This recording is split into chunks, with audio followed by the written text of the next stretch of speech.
Bonjour, premier direct depuis quelques jours. J'ai pris quelques petits moments de repos pour moi et me ressourcer.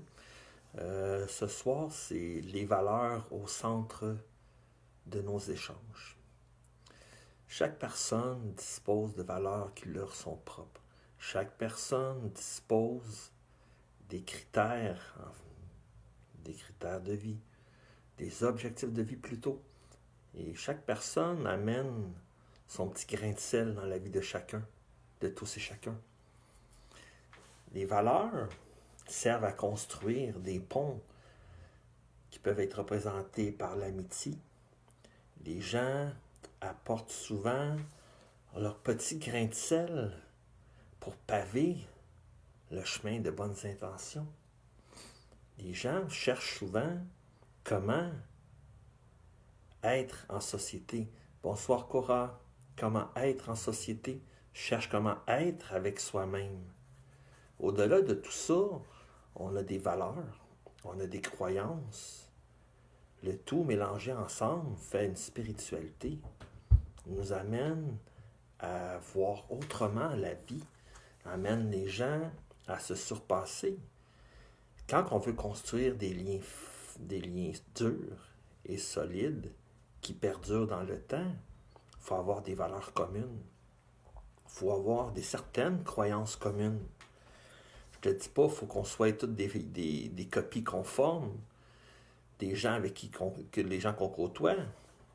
Avoir la possibilité d'échanger sur des sujets qui nous amènent à évoluer, qui nous amènent à grandir, qui nous amènent à voir différemment les choses pour soit s'aider soi-même à voir la vie différemment ou amener la collectivité avec qui on partage à évoluer ensemble dans un but commun, que ce soit le partage, la formation, que ce soit juste le discours, l'amélioration du discours collectif, amener à voir les choses différemment ensemble, qu'on interprète les choses que les autres y font, qu'on les juge, amène souvent un trou noir dans nos ambitions. Quand on juge les autres trop durement pour ce qu'ils ne sont pas, parce qu'on ne les connaît pas nécessairement, on perd de vue une des valeurs fondamentales en spiritualité, une valeur fondamentale pour l'échange, le partage, le respect. Apprendre à respecter les autres, c'est apprendre à se respecter soi-même d'abord et avant tout. Apprendre à respecter, apprendre à dire la vérité, non pas pour conforter l'ego de l'autre, mais pour pouvoir vous amener sur un autre chemin, qui est le chemin de la transparence, le chemin du respect. Tu sais, apprendre à vivre pour soi d'abord et avant tout, pour apprendre à s'aimer, apprendre à partager. Pour apprendre à partager, il faut apprendre à se connaître. Apprendre à se connaître, c'est en se développant des valeurs, des croyances. En développant nos croyances et nos valeurs, on amène un partage enrichi, que ce soit par l'ouverture du cœur. Apprendre à écouter les autres vient d'un grand respect. C'est plus difficile écouter que de parler. C'est plus difficile écouter que d'avoir les bons mots, avoir le meilleur vocabulaire. Apprendre à respecter les autres nous amène sur un chemin qui peut que vous éblouir, qui ne peut que vous emmener vers un chemin collectif qui va dans l'atteinte d'objectifs qui sont communs, des objectifs qui sont communs à tous et chacun. Dans la vie, si on parle avec quelqu'un, que ce soit n'importe qui dans votre famille ou n'importe qui dans votre travail ou dans la société, c'est parce que vous avez un but commun de partager, d'échanger, pour apprendre à connaître une autre personne, apprendre à connaître ses valeurs, apprendre à connaître ses objectifs, apprendre à voir ce qui les éclaire dans la vie, apprendre à les gens, ce qu'ils veulent faire de leur peau dans la vie, apprendre à écouter. Il n'y a rien de plus respectueux dans le monde. Si on veut savoir parler un jour, il faut savoir écouter. Quand on était enfant, on a appris à écouter. On écoutait ce que nos parents disaient. On écoutait ce que les gens disaient. On a appris à balbutier certains mots, certaines syllabes. C'est la même chose dans le respect.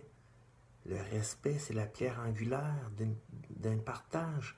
C'est le pont qui vous permet de relier les intentions, de relier les émotions, de relier les croyances, de relier ce qui vient avec tout ça, les valeurs communes, dans le respect, dans l'ouverture du cœur. Et aussi, apprendre que les autres, ce qu'ils nous disent, c'est pas nécessairement un jugement, ça peut être des commentaires. Apprendre que tout ce que les autres disent, il y a une partie qu'on peut écouter, mais la balance qui ne fait pas notre chapeau, le chapeau ne nous porte pas. Mais maintenant, apprenez à faire ce qu'il faut. C'est pas parce que les gens vous jugent, c'est pas parce que les gens apportent des commentaires qu'au fond, vous en faites partie de ces commentaires-là. Les personnes ont souvent oublié, avec le temps, le respect. Vivre et laisser vivre, le libre arbitre, la liberté d'expression, au détriment de l'individualisme, leur propre nombril.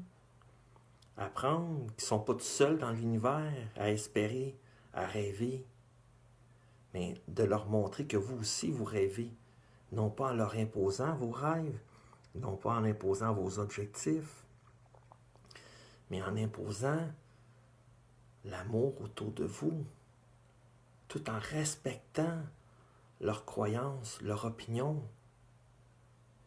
Ceux qui sont assez fins pour vous dire qu'est-ce qu'ils pensent de vous, que même si c'est en mal, apprenez à les remercier, parce qu'ils ont été assez francs pour vous le dire.